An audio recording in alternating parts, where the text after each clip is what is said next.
چراغ دکن حضرت سید نعیم الدین نعمت اللہ شاہ رحمۃ اللہ علیہ کی حیات و خدمات۔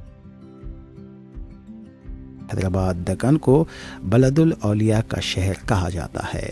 تاریخی حیدرآباد میں ولی صفت بادشاہوں نے حکمرانی کی۔ قطب شاہی دور کے چوتھے بادشاہ ابراہیم قطب شاہ نے ریاست گولکنڈے کی ترقی و تعمیرات کاموں کو انجام دیا تھا۔ ابراہیم قطب شاہ صوفی بزرگوں سے بڑی عقیدت و محبت کرتے تھے۔ آپ کو 3 بیٹیاں تھیں۔ ابراہیم قطب شاہ نے اپنی تینوں بیٹیوں کا نکاح اس دور کے صوفی گھرانے میں کیا۔ ایک بیٹی کو حضرت بند نواز گیس ادراز رحمۃ اللہ علیہ کے پوتے حضرت حسین شاہ ولی رحمۃ اللہ علیہ سے کروایا۔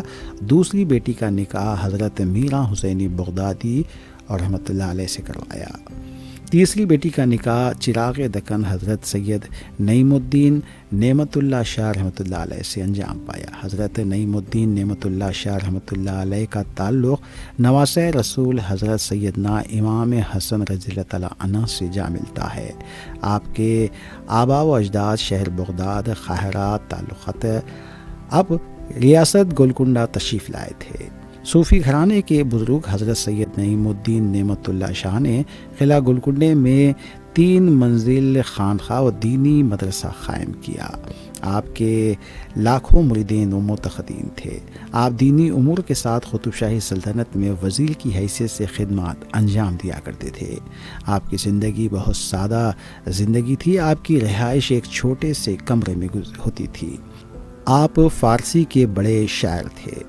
بادشاہ وقت ابراہیم قطب شاہ نے نعمت اللہ شاہ کے خطوط آج بھی مخطوطات کی شکل میں سالار جنگ میوزیم میں محفوظ ہیں۔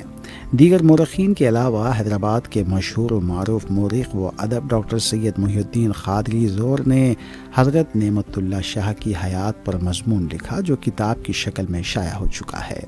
آپ کی صدارت میں قلعہ گولکنڈے کی ترقیاتی و تعمیراتی کاموں کو انجام دیا گیا۔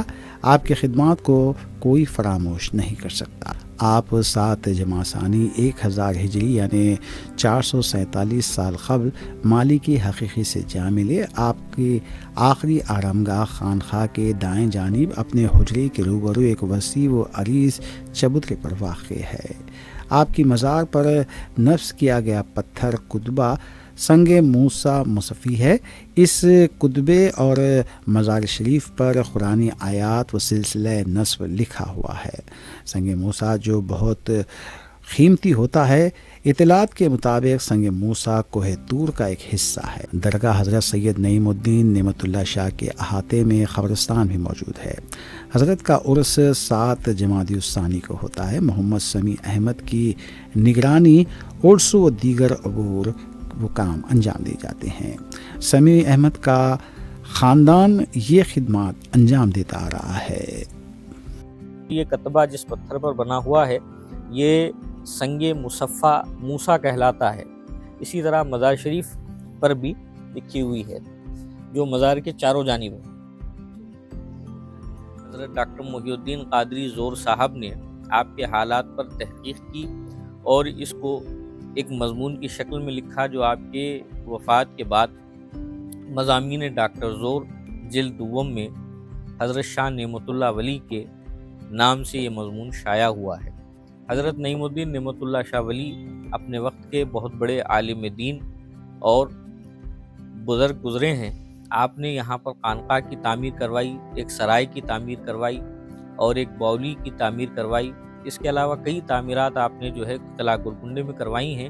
آپ کی خانقاہ کے آثار اب بھی موجود ہے۔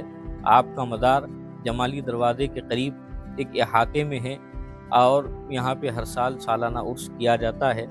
حضرت نعیم الدین نعمت اللہ شاہ ولی رحمۃ اللہ علیہ کے احوال اور آثار مختلف مخطوطات میں پھیلے ہوئے ہیں۔ آپ کے نام جو بادشاہوں کے مکاتیب تھے، سلطان عبداللہ قطب شاہ کے مکتوبات اور دیگر سلاطین کے فرامین، یہ ایک انشاء قاسم طبسی میں محفوظ ہے جو سالار جنگ میوزیم میں آج بھی رکھی ہوئی ہے۔